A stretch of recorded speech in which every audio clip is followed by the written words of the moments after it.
And go ahead, Zig.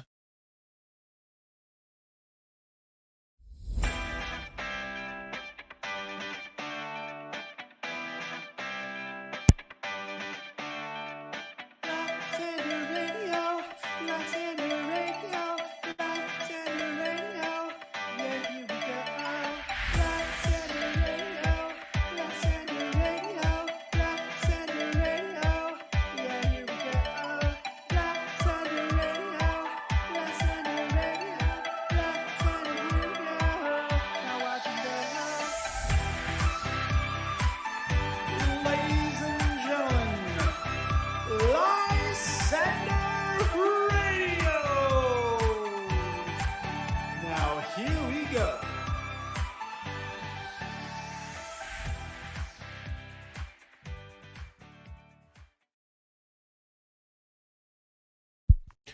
So I personally think that he did a great job. I didn't even ask for it. I just got it. So props to Kev for being a glorious chap. And okay, so those of you, I don't think the itinerary got pinned, so I'm going to go ahead and do that myself. Here we go. And as you can see, we've got a little bit of things to go over first for our show. So first off, as you can see, yes, we've got a new theme song. So the song is made by Kev, if you missed it, which I think we have the same exact people listening. So if you did, you're just not paying attention and you need to start listening. But he did that out of the blue, handed it over, and it's a fantastic theme song. So second thing, Lysandite and Lyonian, and they're both going to get a ping. Nobody's a Lyonian, so it's not going to piss anybody off there. But even if it did, I don't care. So those two roles are my show roles. Like you've got Thalmorite and whatever the other one is, Thalmorph. So those are my two roles, and they're meant to be kind of more restrictive in terms of who gets them. They are not just willy-nilly, I'm going to hand them out to whoever. At the same time, I'm glad I do. At the same time, if for some reason you feel that I've been ignoring you or not recognizing that you have been participating, ping me. I'm more than happy to hand you Lysandite. Lyonian, that's just going to be for whoever I decide to give that to, is like the ultra role. That's for the super deserving longtime people. That's all there is to it. That's not going to get handed out for anything, so asking is futile. We do a little rebranding. So what I'm going to kind of open this up to, and it's a bit of a unique perspective on things, but anyone, and we only have 16 people listening, so we'll see how relevant this is. Anyone who wants to host a show here, if for some reason somebody that was a listener decided that's what they wanted to do, I am going to kind of open up the broadcast to anyone that wants to sit down and talk with me about having a show. I would, of course, get approval from Thalmor. It's not an open stage, but if other people want to have shows here, the Lyon broadcast will do what, Zig? What's he going to do every week?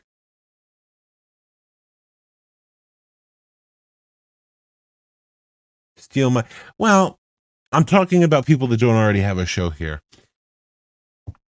The broadcast umbrella will just be for a whole group of people.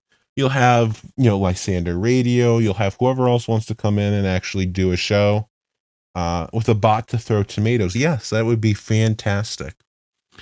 But I just wanted to throw that out there for anyone listening in case somebody wanted to hop in, do a show at some point. They are more than welcome to. You listen to it while cooking dinner. You'll probably be listening to it while eating dinner. Recommendations for cooking dinner? What are our options?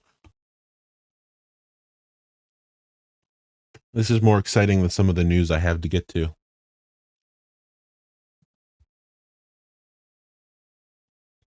Eggs, quesadillas. Oh, eating 47 olives is a good option. Oh, what's for dinner? I'm not going to pronounce that, Jeb. Don't even try. What's for dinner? I'm not going to pronounce that either. So, I think for ease of pronunciation, Mexican eggs or quesadillas are the way to go, Jeb. Fish. Ooh, that's not bad. So to actually get to the news, which I think what most of you are here for, and my hot takes or cold takes, whatever you want to call them. Yeah, the dead rabbits. I still call them some micro. They're not some micro. They are. Sorry, people. There we go. They are not some micro. They are. Actually, they were ranked 28 when the news went live. What are they now? Let's see. Guess that. Alliance rank. Let's see here. They're still 28. Oh, they're just 50 score off of 27. Wow. No, I don't. Thank you, though. So they got cut by ASM and they signed with House Stark. Big deal. Just a swap between Rose and the Syndicate. It's really nothing too crazy. Oh, I forgot on the itinerary. I'll get to that. Another switch up that happened was Serene Republica, and I'm not pronouncing the last part, but for those of you that actually want to see who I'm referring to, there you go. I don't know. Oh, there it goes. It embeds. So they got dropped or didn't resign or whatever. I don't know what happened. Don't really care. The main thing is they're not a protector of the Rose anymore. Cool. Now they are signed with UPN and TLE. So congrats. Good luck to them. We'll be watching with great interest what comes out of their alliance. I put this as lower level because I don't think elections are that huge unless something interesting happens. Like Lucianus winning a second or a third or however many terms it is. He's still Rose leader. That's not major news. Vex resigned. She's no longer going to be involved in Rose government. That was a surprise, but I suppose everyone has to take a break every now and again. We also have the wonderful experience of having Cold War big number, going on. So everybody, for those of you that have missed it, everybody is militarizing. We've seen things about TFP going after Camelot. We've seen things about Camelot and TFP going after somebody else. I think all of that is just baloney. But so GGO is down, obviously, and so Rose Eclipse is up because both are militarized. The Syndicate has a significantly higher than usual peacetime minimum military. And that's interesting that they're still running that because I wouldn't think they would be unless they had a reason. It just seems kind of odd to go ahead and sign Cataclysm and Paradise, and they've still got House Stark, and sit at what could almost be argued a wartime readiness.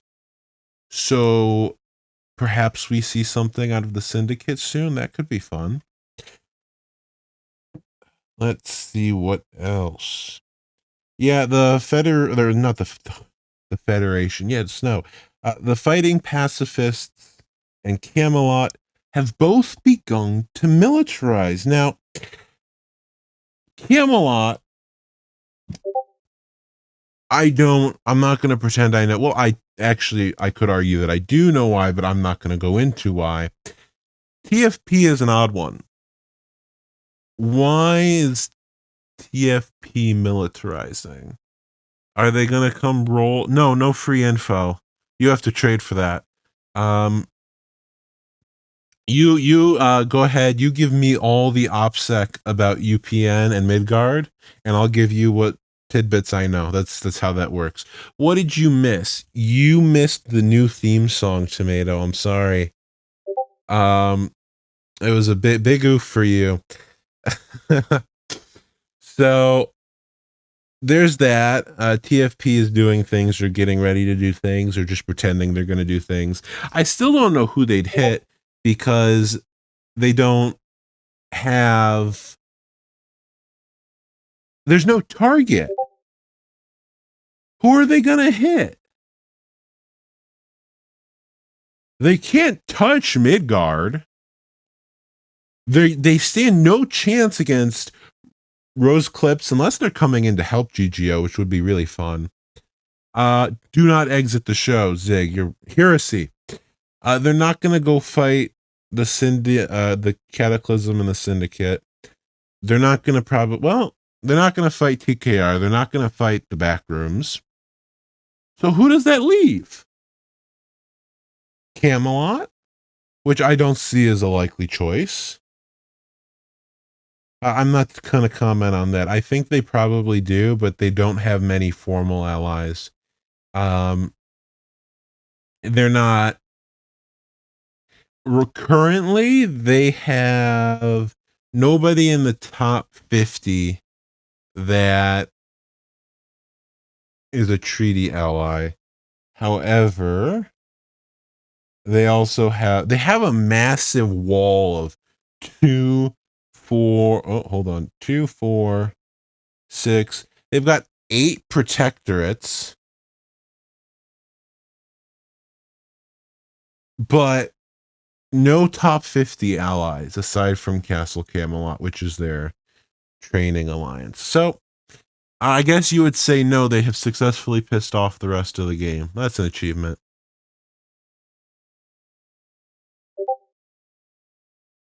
They're the alliance. Nobody can really openly attack. Because anyone hitting Cam at this point is just bullying Cam. That's kind of established at this point. If you attack Camelot, you're just doing it to be a bully. Unless you do like a 1v1 or a 2v1, that kind of like an alliance-based war. The only group that could potentially... Yeah, but they're one alliance. There is no existing sphere aside from the Johnsons and the Federation USSR SOL little mini nanosphere in the corner that none of them could even argue it was a fair fight or a semi-fair fight. It's just a dog pile.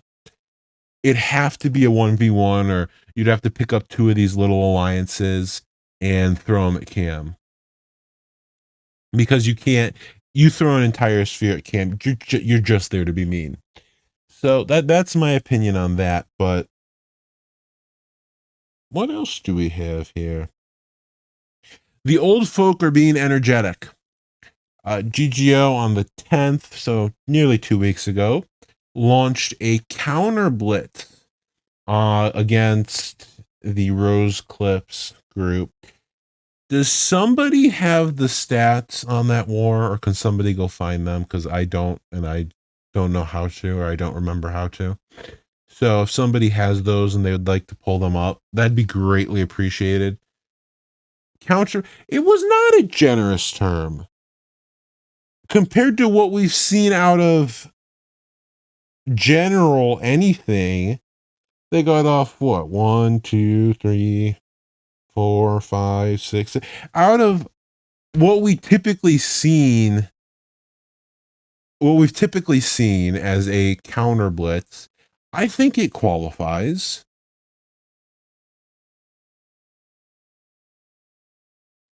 So, let's see here. What else do we have? I told you guys, there's not really much going on this week. Thelma's going to get all the juicy stuff. The Crusade, Hand of Fate, has blown up TKR apparently to their liking. They have ended. I do remember the coal mines. I loaned to them. Attacking. Where was I? Oh yeah. Hand of Fate. They're done. They've finished messing with TKR. Evidently, they got too tired of bullying TKR. So, did they hit you next, Zig? Well, congratulations. That means they love you. So, that's it. I think we all saw how that war was going to go. They hit them. They did some damage. They left. They came, they saw, they conquered. That was it.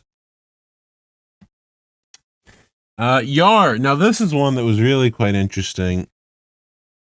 Yar got looted. And it's not the size of the looting that matters. Because if you sit there and you look, it was only what? Oh yeah, for anyone who missed it, Hand of Fate finished the war with over 100 billion net damage. That's pretty good. Oh, and congratulations, happy anniversary, Zig, your first year. Where was this thing?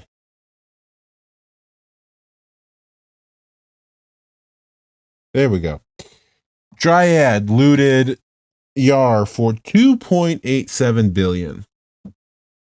It's not the number that really matters there because it's under 3 billion. That's nothing.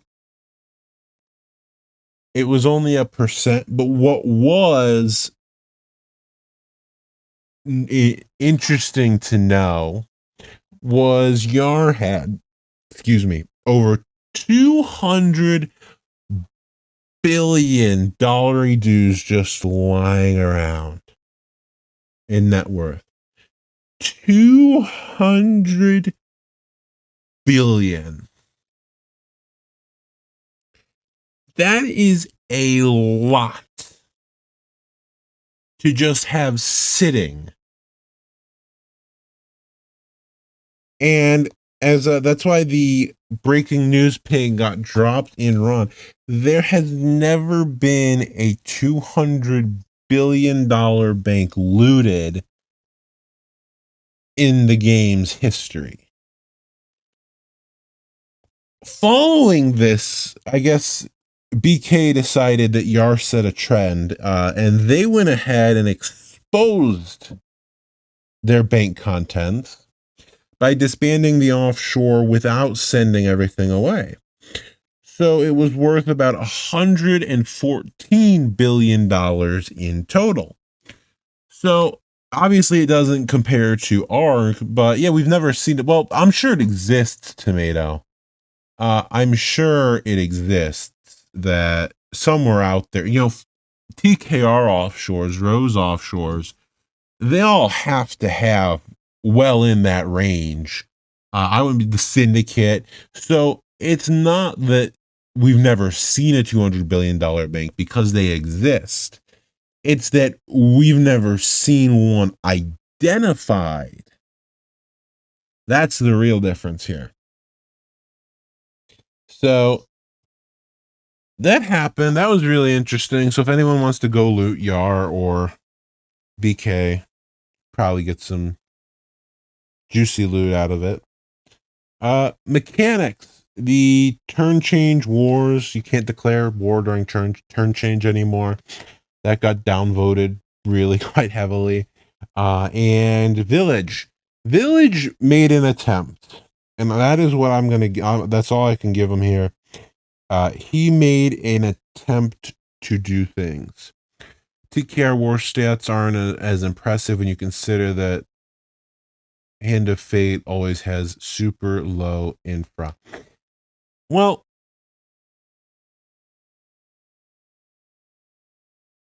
I guess you have a point there.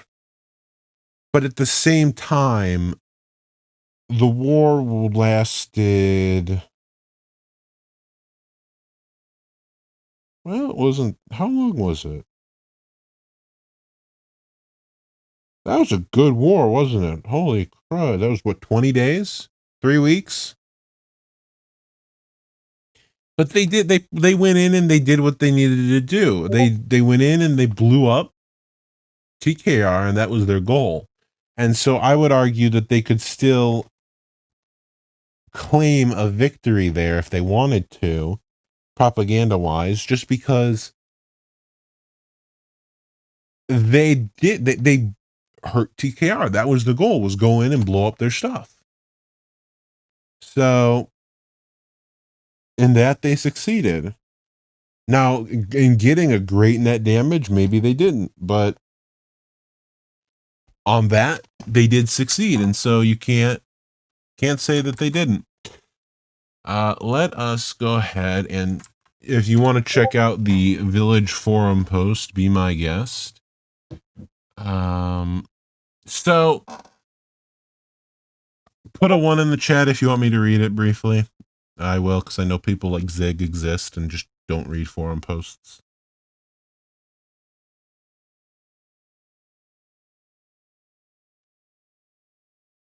25% of the audience, I'll take it.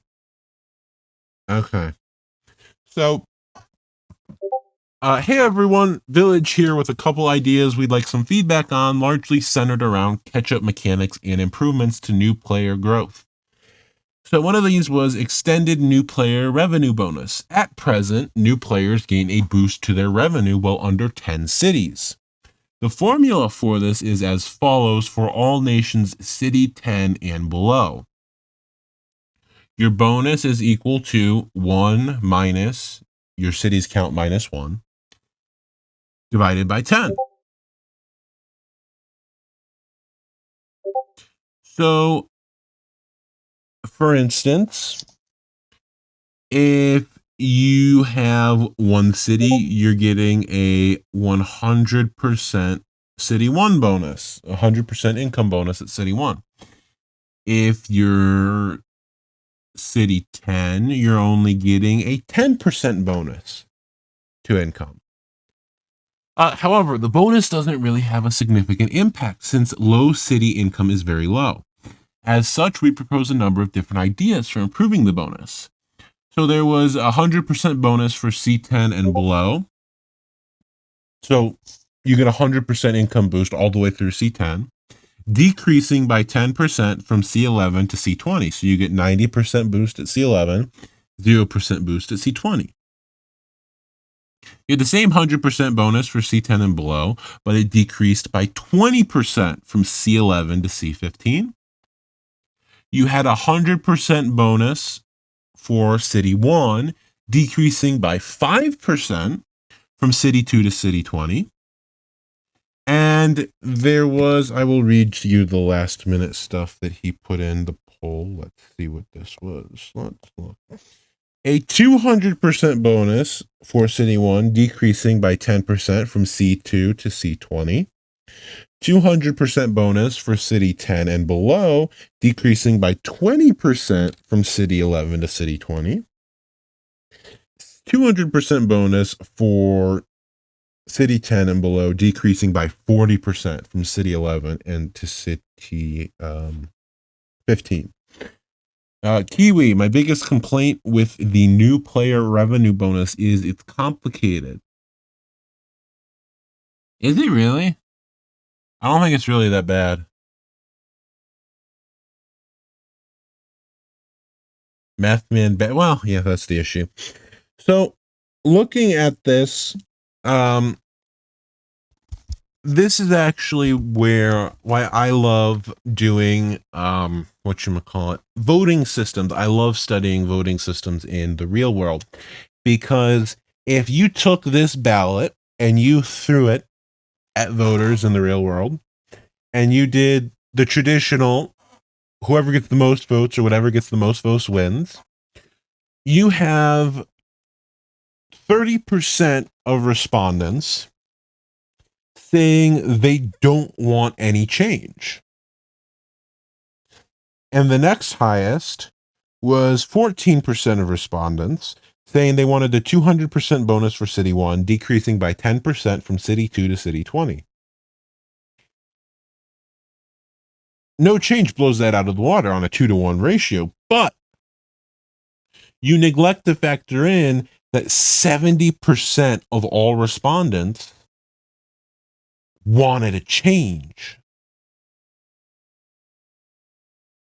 So I do hope they don't sit there and they say, oh, most people, well, yeah, first past the post sucks, but people don't understand how ranked choice voting works. So, that's, people have to be properly educated on, but anyone who can't, but that's the issue is they do vote and then they screw things up, Kiwi. That's the problem. But so I do hope that when they review the poll, whenever that is, they don't sit there and say, oh, well, the most people voted for no change, so that's what we're going to do. I would honestly sit down and make a new poll and get rid of all of the something else, put a comment below, and no change, can't move this to the top, sorry. Get rid of that. That's like when you make a poll and you offer people yes, no, and maybe. All of a sudden, people keep clicking maybe. Force them to make a choice.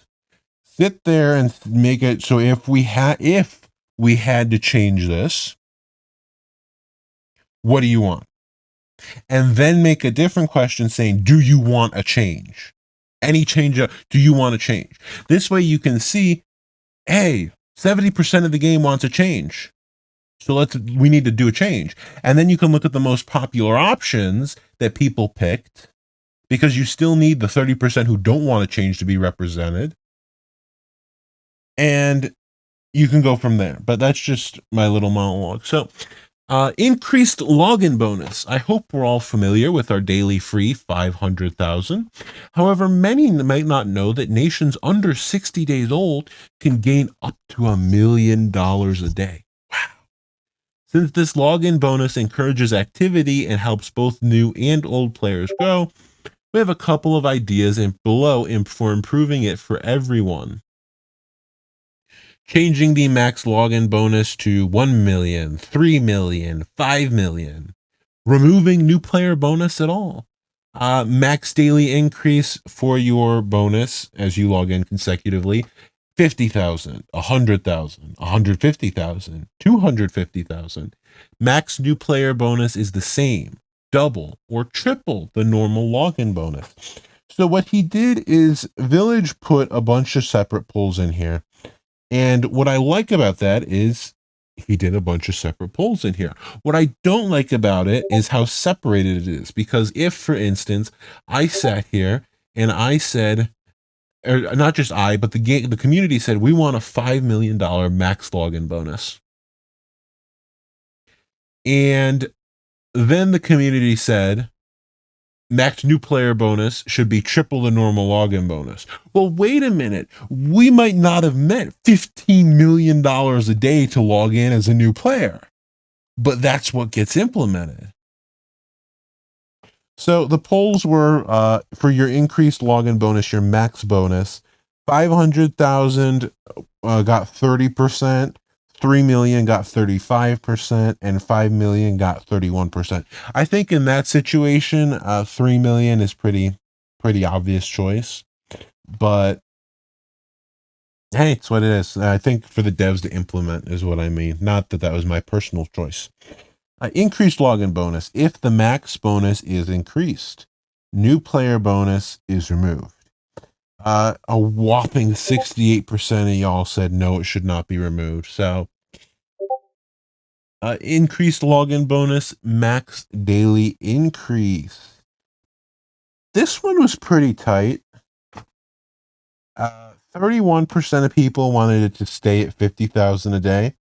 and 32% of people wanted it to be 250,000. So we had the two extremes were the largest supported. So I found that interesting. I think it would be kind of interesting to run off between the two of them, but who knows? Uh, Increased login bonus, max new player bonus. So over half of all respondents said it should be double the existing bonus or double whatever the login bonus is. So that was no change. And that so nothing else is really matters there. Kiwi, purely going off of player polling is a bad metric as well.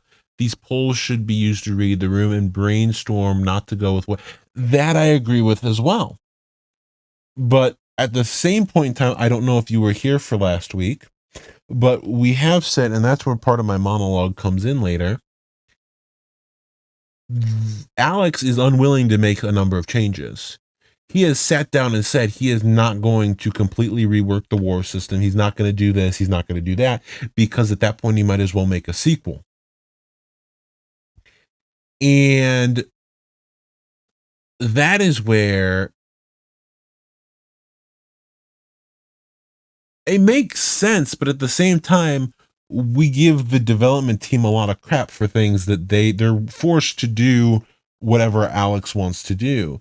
So if there's a really popular change that we want and Alex says no, well, guess who gets to tell us that? It's not Alex, it's the dev team.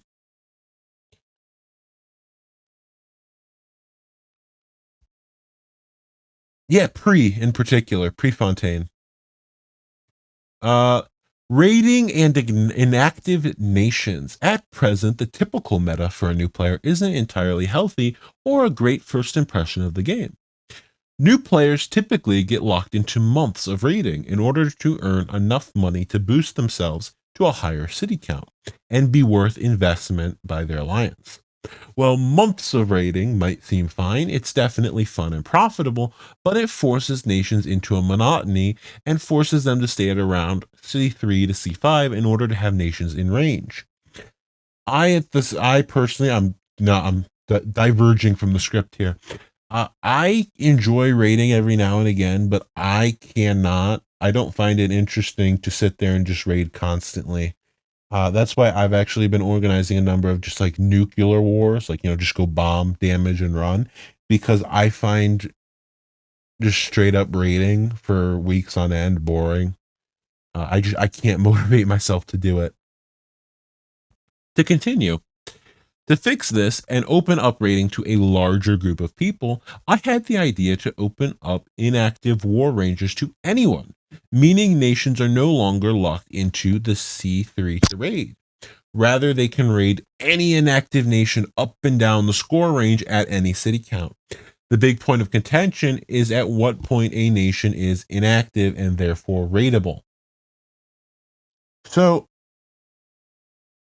this was disgusting because over 50% of people said score ranges should still apply. That was just sheer disgusting to me. If anyone here supports that, please put your reasoning in the chat. But I don't understand why you would want that. It's bad for the game overall. If you open up inactives to everyone, you're going to get that money back in circulation. And you're going to give everybody war targets. Hell, Milcoms could even sit down and make a list of inactives and be like, we're going to go just bomb these people. I don't get why you would not want this, but oh, I know why. Because WTF and all these people that are inactive got their members to come out and vote, and that's why they rigged it. Rating and inactive nations. When should they be considered inactive? A plurality of 36% said 7 days, which I think I agree with. The next largest was at 14 days, and I think those are the two reasonable areas to sit at. I don't think 30 days makes sense, and I don't think 3 or 5 days makes sense. Which came first, the chicken or the egg? 60% of people believe it was the egg.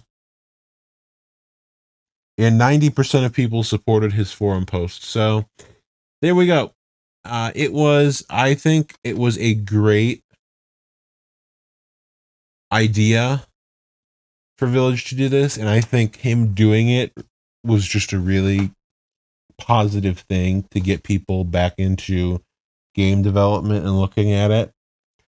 Unfortunately, I don't know if it's going to go anywhere, but we can hope. Did they? That's ridiculous.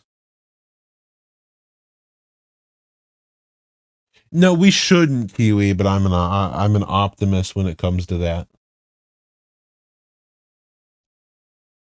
So, I want to talk about something that might not. Oh, well, that makes sense. That makes sense, Avatar.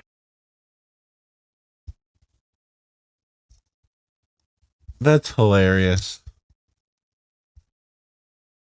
That's genius, though. Really is.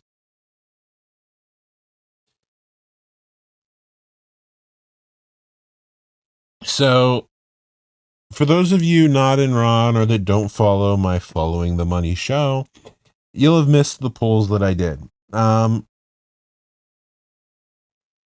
couple of questions I put out there were, do you think a shareholder run business would do better than the traditional CEO run business model? That's going to make no sense to about half of you, so let me elaborate. A shareholder run business model implies that the shareholders create the charter, create business practices, they set everything up, they vote on it. It's basically a democracy. But now, would you change your opinion on that, Jack, if there was a share cap? For instance, you could only own 5% of the company.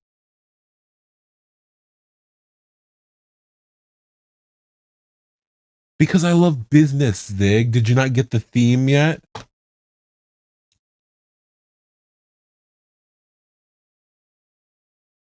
At what point is a business just flip that? At what point is an alliance just a business? And now ask yourself that one.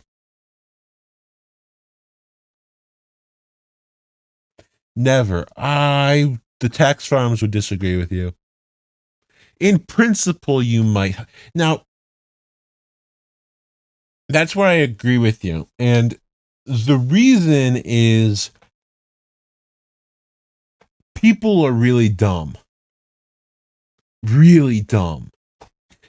The principle behind democracy is not that we're giving the people a choice, because people don't like choices. We've seen it time and again. When offered the choice between freedom and security, people pick security. They never choose freedom. So, because freedom means accountability, and who do you want to hold accountable? Somebody other than yourself. No, I disagree with that, Tomato, because the majority never wins. That's what U.S. politics is right now. Majority never wins. Now, here's the thing on people in general.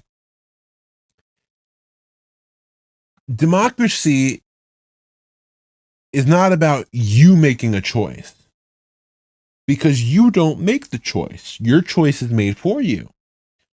You look around and you read the news, which is arguably a bad idea. You interact with friends and family. Maybe you go watch the candidate, but you interact with the people around you. And when you see a smart person telling you something, you pay attention to it 9 times out of 10. If you were in school and the smart kid told you something, you listened and expected him to have the right answer, him or her. So democracy is not about mob rule, and it's not about the majority making the decision. It's about hoping there are enough intelligent people in whatever area you're having a democracy to have an actual debate on ideas and come up with solutions that then they will pitch to the public and convince the public are a good idea. You are not picking yourself. They are helping you make your choice, and it's just a matter of who you listen to more. Whoever gets to you first. So, on that note, democracy in a business is a good idea if you get smart people in there. If you have, and that's where you get these ideas like quote unquote political parties, end quote, in a business. Because you'll have three, for instance, say we have three key stakeholders in this business or shareholders. Well, if they're smart and they get people to listen to them, then organizations, internal unions, call it whatever you want.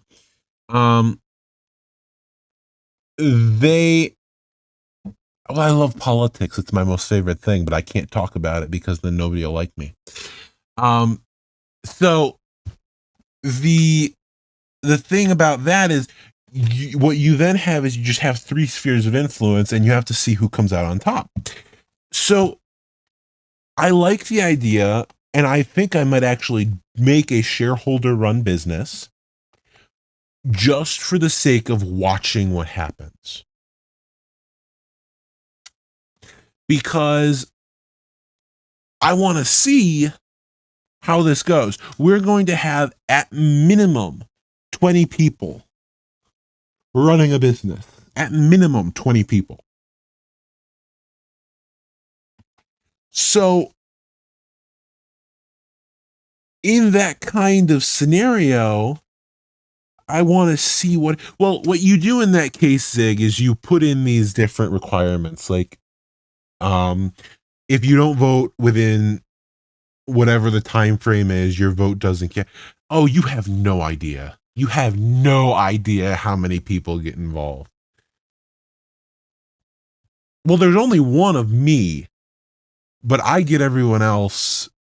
I usually can bring people in, but Kiwi, isn't the real purpose of democracy simply for the consent or the facade of consent of the governed?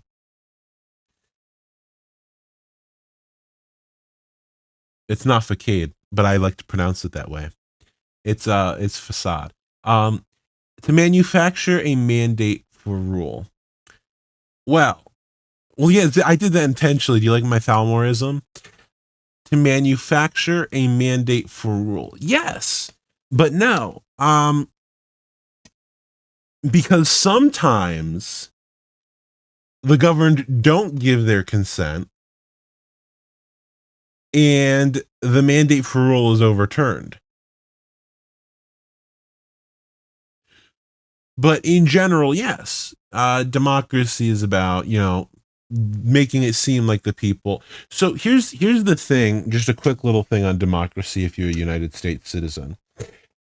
If you live in the US, there are 60 to 70 to 80% majorities in agreement amongst the American people on a number of issues, on plenty of outcomes.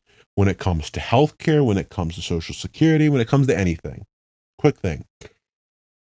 But you'll never see that in politics.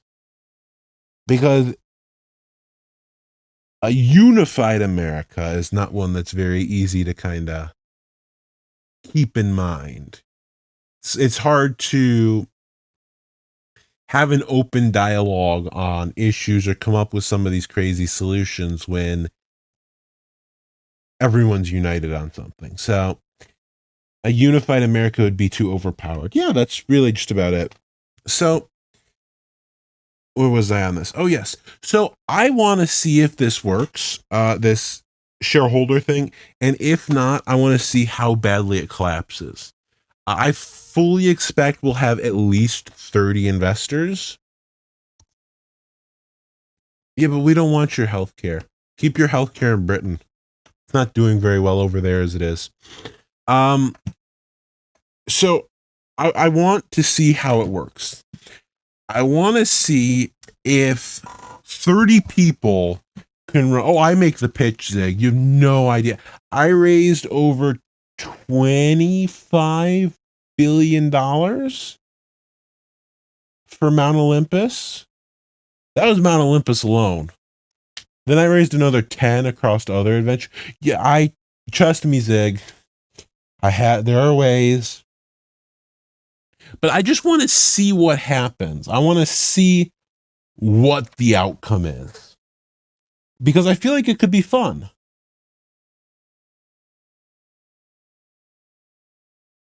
Speaking of things that are fun, I have a promotion to do for all of you. So, yes, I think Thalmor mentioned a while back sponsorship stuff. If you ever want something put up during a show, just let me know, and I will talk. I'll talk to you about it. Talk to what we need done. But speaking of fun things, if you like to discuss politics in game, and this is strictly in character politics, if you're an Alliance FA head or a leader, go join the Orbis debate forum. Have fun. It's run by Roberts and Kills, and yell at people about politics and war. Isn't that the whole goal of playing politics and war? Isn't that our ultimate aim in this game, is being able to yell at somebody else and knowing we're right? So go fulfill your dream. Go fulfill your ultimate destiny in the Orbis debate forum.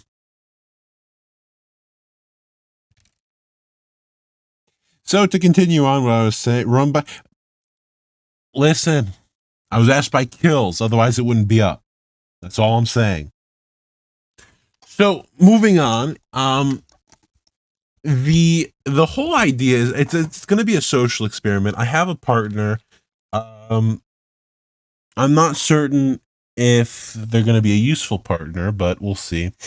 And we're going to run it as a social experiment. Yes, you can. The partner is Eligos.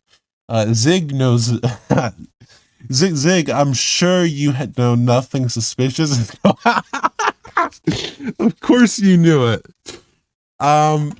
So we're going to run it as an experiment, more or less.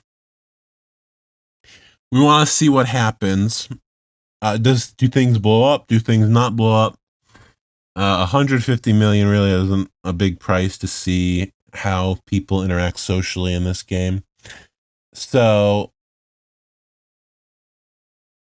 it'll be interesting. I might even write a mini research result on it and post it somewhere. So moving on from that, I've got a bit of a monologue here. And when I say monologue, it's my thoughts. And it's actually why I'm looking back at doing business. The reason I'm coming back to looking at business in this game is because very little else is interesting. Now, I don't know if that's just me,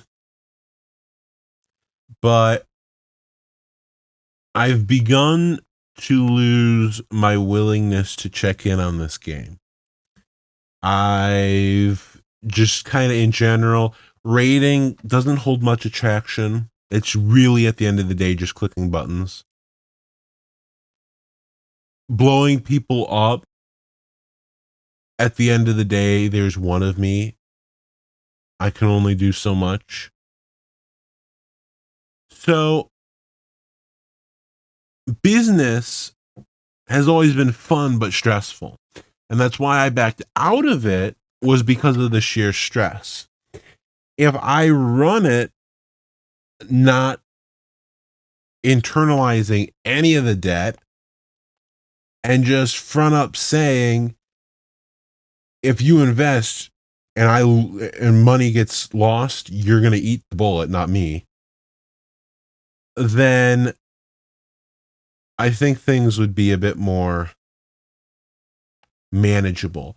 If Huckleberry, if you're still here, you guys really don't know on the shareholder end, or I think if Axley's still here, even the board end, none of you had any idea the bullets I bit to ensure Mount Olympus was kept going. So I'm not doing that again. If I run a business, people are going to sign a waiver or state their agreement that if money goes down the toilet somewhere, I am not responsible for it. Because now, granted, if it's an idiotic decision and they want to come blow up my nation, fine, I don't care. But you're not going to expect me to pay out your shares because somebody defaulted on a loan. That not going to happen. But it's something of interest to me. Well, like Huckleberry, the thing on that is, if you were an investor from the start, which I don't know, I don't believe you were, but if you weren't one of the new investors, you got a pretty nice chunk of change from dividends. That was how I looked at it, was particularly people that were part of the starting cabal. They should have a net loss of nothing, approximately.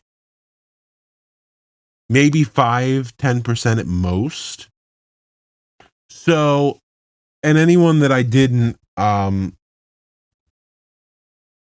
of the new people that I felt bad for, I threw them a bone, threw them a bit of extra money, things like that. But I'm just, I to run a business, that's where managing other people's money gets to be stressful in this game, because there are no rules. There's no Federal Reserve. There's no procedure for if somebody decides, well, I'm just not going to pay you back. Well, then you're out of the money, and that's the end of it. So it'll be interesting to go back into the business world, but honestly, I don't think I can do anything else. Everything else is just, the only other thing I could do, and I've considered it, is go join an alliance and work my way into government. Do we have anyone here that has been part of that world that wants to recommend or not recommend that? Sig, don't even. You have no idea.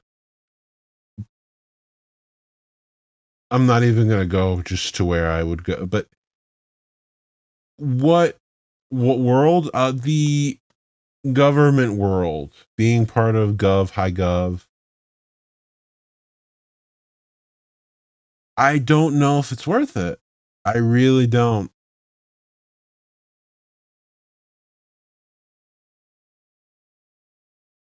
Because business can get pretty bad. But at the same time, to drop everything and go work for, I don't know. Could be fun.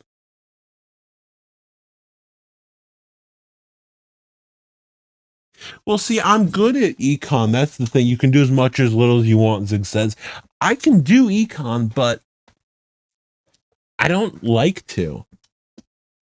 It's really just boring. I can do it without a problem, but it's not something that I love to do. What I love to do, if I only do that, sheets, Zig. Unless you're automated, sheets. And but see, numbers can be fun.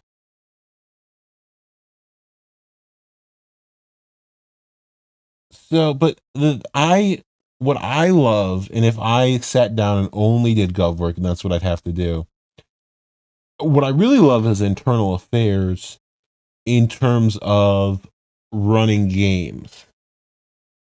I've run an Olympics. I've run Hunger Games. I've run chess games, tournaments. I've run general tournament games of a whole mix and match of stuff. I've come up with multitudes of my own games that I just throw out, people enjoy. Like my version of the Olympics is something that people have had a lot of fun doing in the past. I've put out things on a custom alliance basketball league.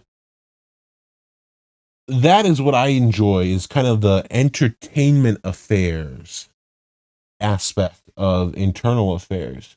Doing the applications is fine. Auditing is unpleasant but possible. Um, but entertainment affairs is something that I love doing.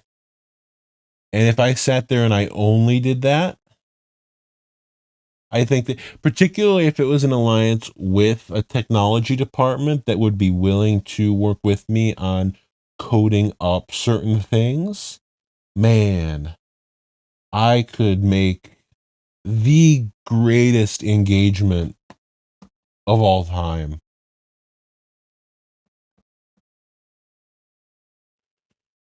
But that's just my little thing there. So that's why I'm looking, when will,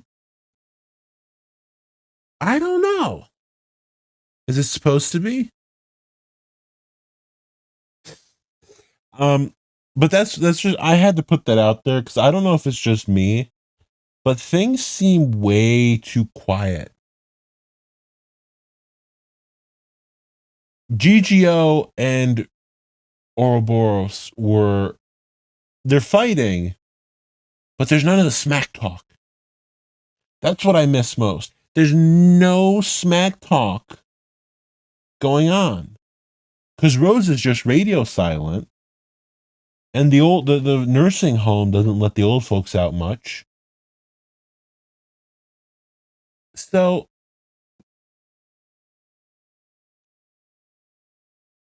I don't know what to tell you. I just it it bugs me because this game can get very engaging. We all know that's why we're still here. The game can be very engaging, but it's not. TKR went to war and whined about it.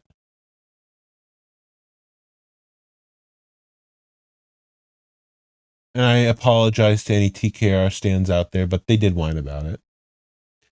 Cataclysm and the Syndicate have done nothing. Midgard has done nothing. Ouroboros just bullied and became a hegemony. A hegemony. Just don't ask me to pronounce words. Backrooms hasn't done anything. What I everybody's sitting there. Do something. Somebody. Somebody's got. I don't know if we need to sit down and actually like organize a war.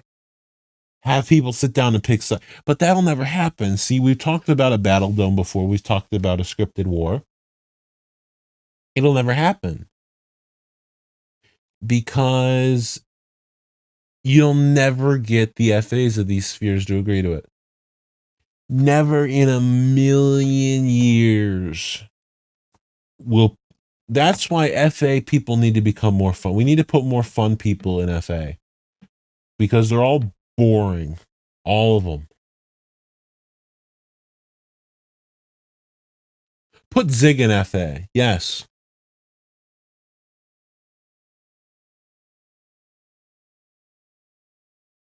But it should, and that's where that's where I will die on my hill for that, Kiwi. People need to be willing to sit there and do the fun. I get it that we want time for rebuilding and number go up. But there also needs to be activity. I don't think Backrooms has declared a single offensive war.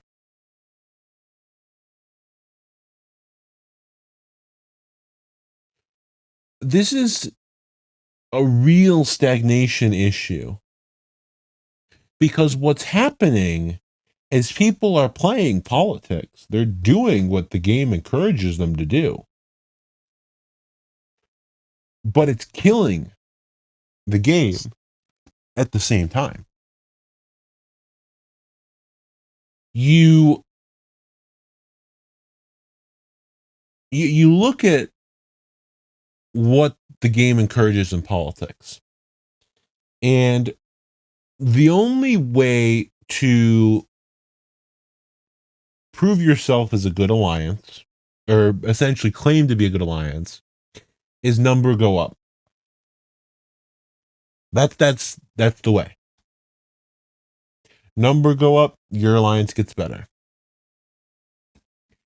And going to war makes number go down. Number go down bad. So that the lack of war having any purpose is what really makes politics and war a lot like the real world. In that it's just that there's no reason to go to war. It's not profitable for anybody involved. It's easier to sit down and stare at each other. And you only go to war when you think that you can blow up more of your opponent's stuff than they can blow up of yours. At the same time, you look at what happens when you get to mini spheres. Nobody wants to declare war, because if you declare a war, if sphere A goes to war with sphere B, C, D, and E all get to sit there and continue growing.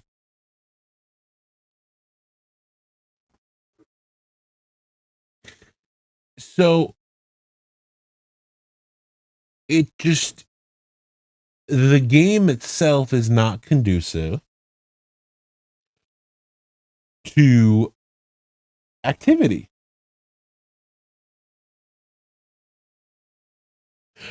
Particularly when you consider how it's marketed. When I joined the game, it was because it was marketed as if it was a nation sim. This is not a nation simulator. Anyone that says it is gravely mistaken. A simulator, you decide how you want to run your nation. Nation states is a nation simulator. This is something else. And you have a massive crowd of people that would find fun in doing their own kind of thing.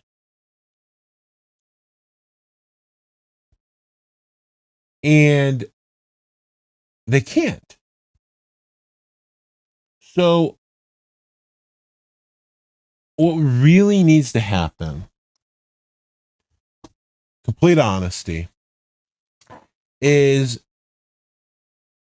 we need to get a number of people together that know how to code a game. And there needs to be a new game. Because at the end of the day, no nations at risk is not the answer. A game with that confusing of a GUI is not the answer. Affairs in Order was going to be the answer, and it never launched.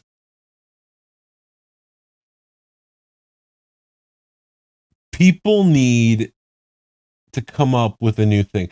I have a game in mind that would allow both. I've talked about it with people before. It's just a matter of actually getting it made. That's always the hard part. The thing with politics and war is Alex isn't willing to change it to the extent it needs to be changed. And he can't. arguably. He can't make a new one because he's going to split the player base and lose both games. He can't reset everyone because then everyone that paid for a credit is going to come after him. And he doesn't want to make major changes. But the status quo doesn't work.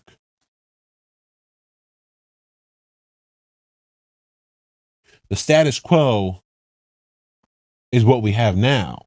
And what we have now is a game where it pays to not go to war, the only thing that actually provides activity. That won't work. When there's no point to engaging in the only thing that makes the game semi-enjoyable. And it's not even, there's no point. It directly harms you for engaging in it.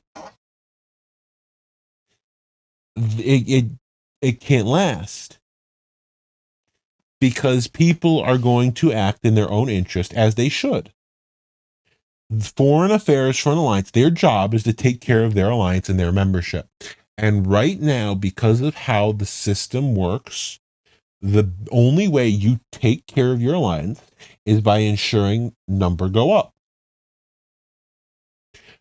War does not equal number go up.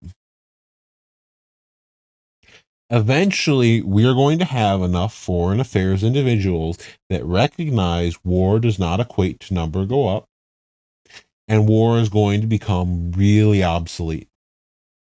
And then what we're going to have is farming simulator. And all the raiders are going to be the billy goats trying to eat the crops.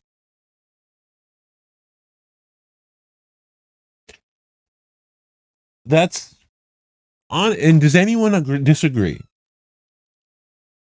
I do genuinely want it. Does anyone disagree?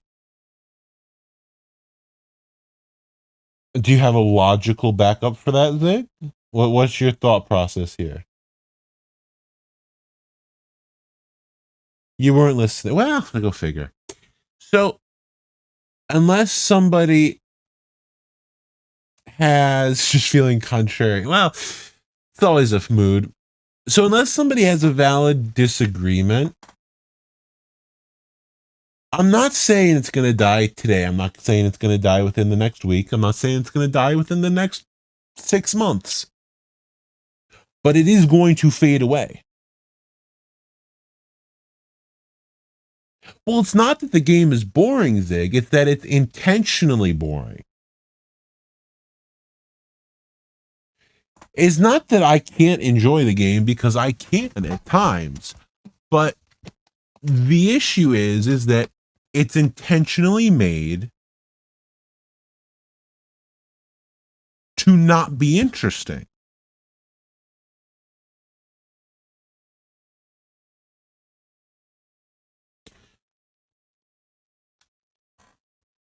This happens to every single, well, yes, but usually there's a reason for going to war. There's usually some sort of benefit you would get out of it, or whatever the activity generation mechanism is, there's a reason for engaging in it. You are not actively told do not engage, and it is not actively hurting you to engage.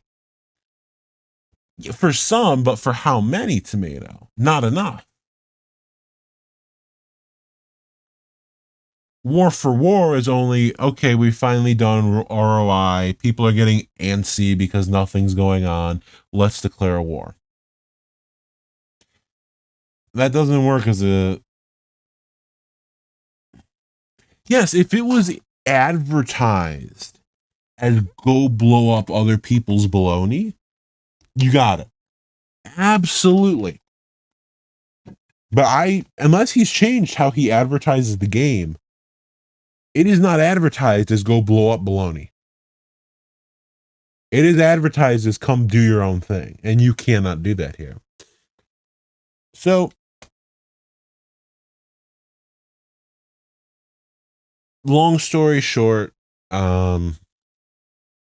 I think it would be good in general, particularly as politics and war kind of slows down, if another game came out that appealed to the base for a couple of reasons. One is a new game is always fun, right? You go check out a new game. See, that's where Nations at Risk is kind of fun because it's a new game, it's something new. The other thing is the free market competition logic. If there's another game out there that starts competing with politics and war, closely competing with politics and war, and it actually gets to the point where it has a large enough base and it has threatened enough of politics and war's base, stealing people away, yada yada, that it's a concern to Alex, you might actually see more development.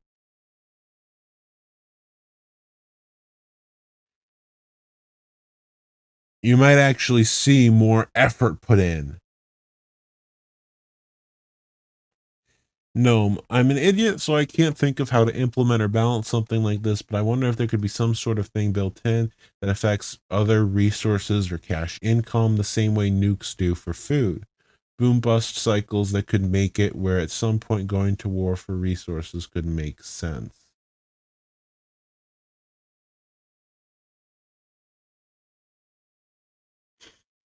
Hmm.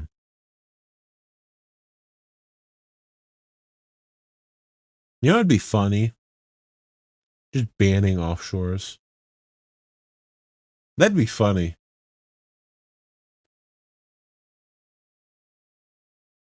And I think that, yes, I've gotten Zig's attention again. And that could re incentivize war if you ban offshores. Because, A, it forces alliances to spend their money or have it be looted. So if they want to actually use their tax revenue, that's the other. I'll get to that, Huckleberry, but I'm glad you did that. They will be forced to invest in their members or be looted. And if they don't invest in their members, an alliance war is going to drop them dead. And that would actually provide a reason for war again. You go blow up somebody else because it'll make the alliance money. Now, this would really hurt raiding alliances. And that is the other end of the spectrum. Was there a solution for that, Zig?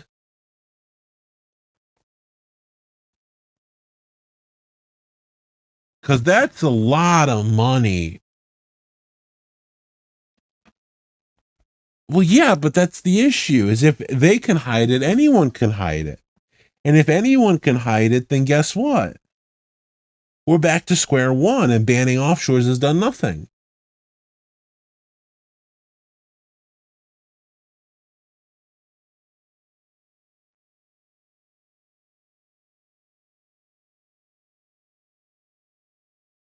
So, oh yeah, buying credits or things like that, I suppose. But in the long term, I think it could be very interesting and very spicy, but I don't think it'll ever happen because Alex would get yelled at by every alliance in the game. Um, I am gonna go to what Huckleberry put in here. Total oil over time, and I assume this is much the same with all the other resources. There's a problem with supply. Now, if you look at the let's go ahead and look at this exact chart. This was total oil over time.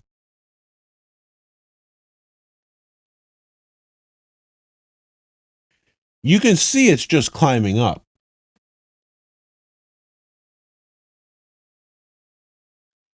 If you look at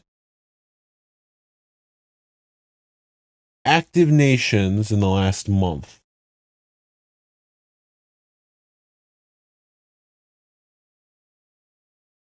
oh, it goes way back. It says active nations in the last month and has data from January of 2019. It's not going up at the same rate. It's been staying at a fairly steady area of around 14,000 over time. And that's really not good. If you look at total aluminum, you look at total bauxite, you look at total coal, they're all going up. And the sheer amount of resources is a problem, because that shows nobody's using these resources. And if nobody is using these resources, why are they there? If they are all war chests, people need to go to war. They've got to be getting into this stuff. There is in existence right now, let's see, last data point, over almost 29,000 munitions in the game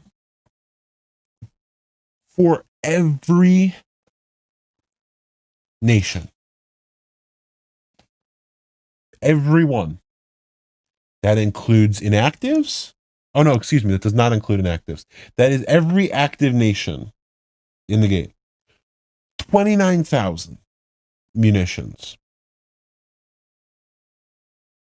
There needs to be a use of these items. They need to be used. It's stagnation. People are just farming. You're going to watch prices fall, and you're going to watch the game get way more boring as it becomes way too easy to rank up. And as people just sit there, it's also the fact that most alliances are leaving their members to spend 3 months to pay for a city themselves. That's the other thing. And that's where, again, let's just throw Zig's thing back out there. Ban the offshores. Ban them. Just see what happens.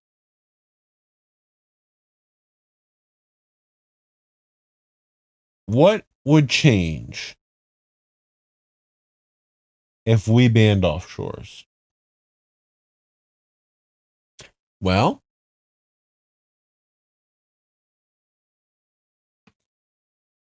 alliances would actually have to spend their money.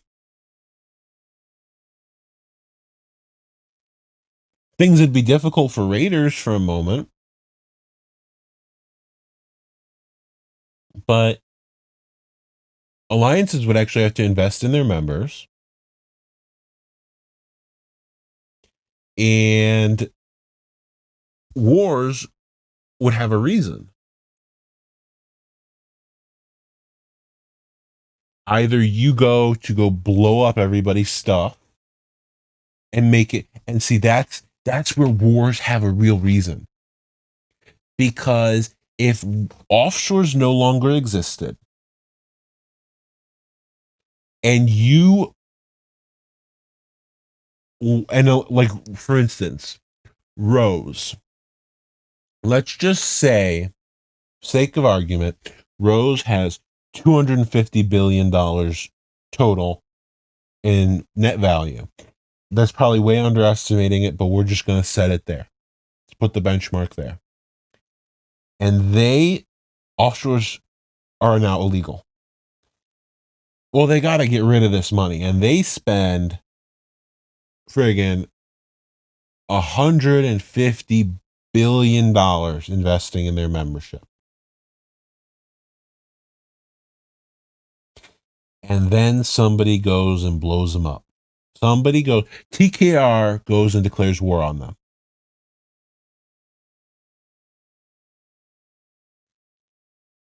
That's huge.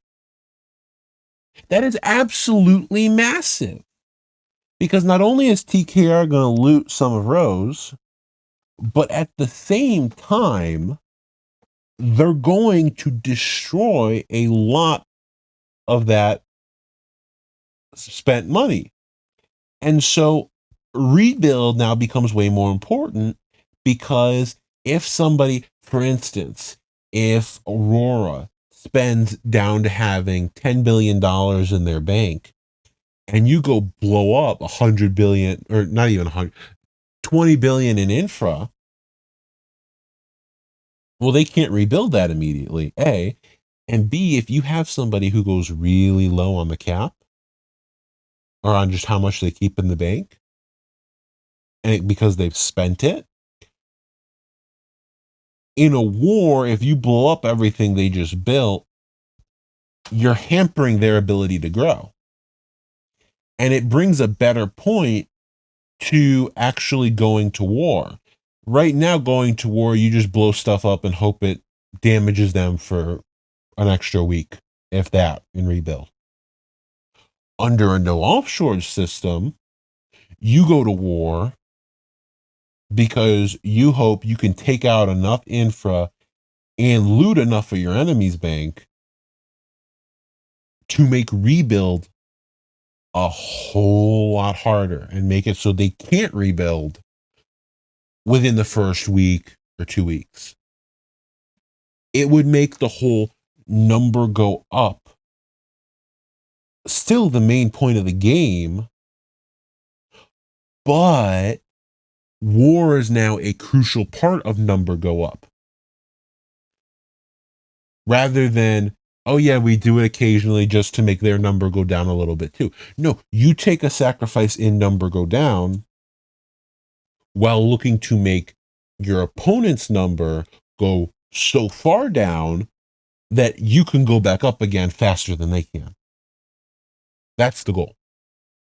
And ultimately, I think that needs to be where we're at, but who knows? That's why I am getting back into business, because it's the one thing that actually holds my activity in this game.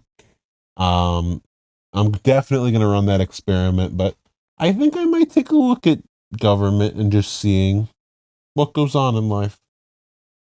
You know, what goes on out in the Orbis world. And that, my friends, brings me to the second plug of the evening, along with the 2 polls that I did, one of which was the shareholder run, in which a sweeping, as I mentioned this poll already, a sweeping 76% of you, not you, but people, said no, they don't think that would succeed. I also asked if people thought a formalized accounting company that businesses could hire to verify or help make financial documents would improve business performance or trustworthiness for those that use it, even if only by a small margin. Again, 76% of people flipped on this and said, yes, they do. So I think I'm actually going to try that. And for anyone that is interested in joining me or spreading the word, getting people to hire, asking for information, or just doing something in general, I am going to drop an invite link here now. I'm going to open everything up tomorrow and open everything in terms of information. And you all are more than welcome to spread the word, because I think it'll be interesting to see actual accounting data, because I have made actual templates, actual balance sheet, income statement, and guess what? I'll even tell people how to read them. I'll be so generous. I will tell the average person how you would read these documents that these businesses are releasing. But I think it would do a lot of good for there to be this kind of, Zig, I'm not going to answer that. I think it would do a lot of good for people to have this in existence, because businesses don't know what they're doing. It'll help them figure out what they're doing. Well, you can make whatever assumption you'd like, Zig. People have made so many assumptions by now. Nobody knows anything about me. It's brilliant. But not only will it help the businesses actually understand what they're doing, it'll help the customers understand what the businesses are doing. Because if a business actually wants to cooperate with Platinum Accounting, they're going to have to let us look at documents. They're going to have to provide us information, and we're going to have to be given evidence to prove that their numbers are accurate. That doesn't mean that our sheets are going to be 100% accurate, because they might lie. But the whole point is there's going to be a little more information out there, I hope, than traditionally exists. And investors and customers really need to see that on the books.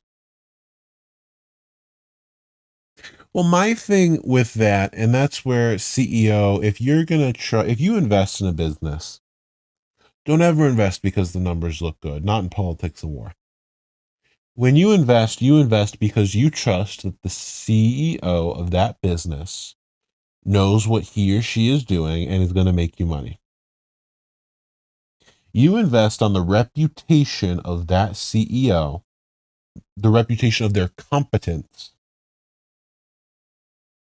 You don't invest on anything else, because 9 times out of 10, the numbers fall. No, investing's not just for noobs, and I know that's going to piss off everybody in the call still, but investing it's an art, and there's more to it than just trusting people like an idiot. Unfortunately, most people do just trust like an idiot. So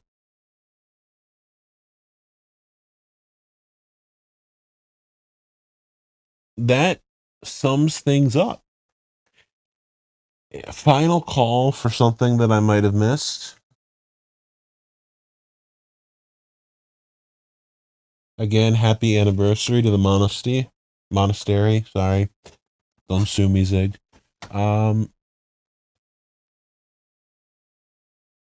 Blind trust. Well, yes, it is. That is being dumb. Don't do that. I think that wraps up the show for the evening. Zig, would you mind popping the song again? This way everybody can enjoy it, and then we'll head off to enjoy what remains of our lovely evening. Shows have gotten to be really long. Oh, I think you'll like it, Tomato. It's a good song. Here it is.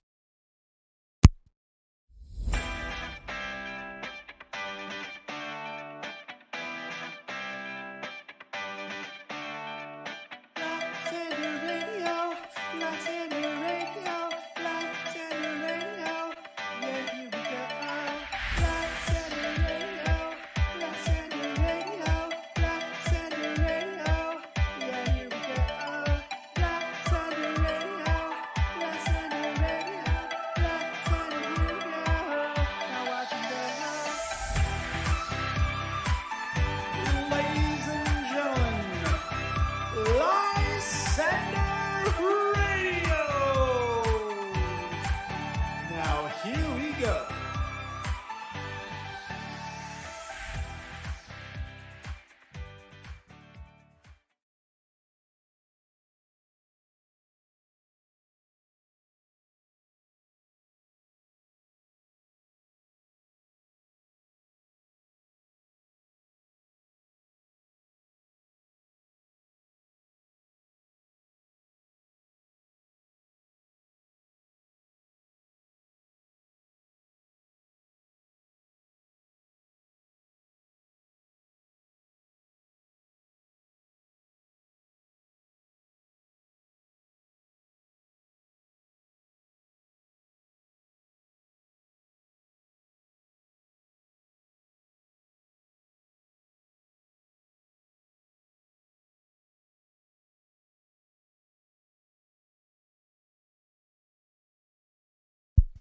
Oh, I was probably just muted for all that. Whoops. Good night, everyone. Good night, ladies and gentlemen. We're going to go ahead and play the theme song one more time. Go ahead, Zig, whenever you're ready. That's going to stay in the recording, but the recording is going to end right after that. So, yes, I'm sorry. Sorry. It's my mistake. So good night to everyone that wants to leave. Theme song will go off one more time. The Lysander Radio theme song. And then the recording is going to cut off right at the end of that. So is the show. So good night. I hope you all enjoyed the longer shows we've been having. Whenever you're ready, Zig.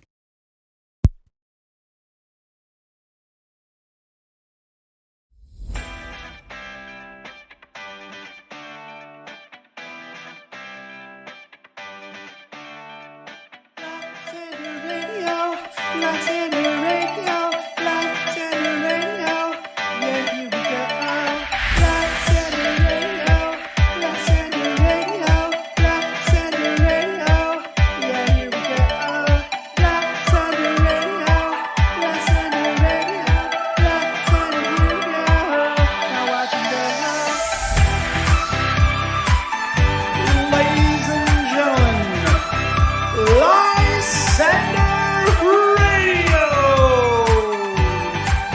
Now here we go.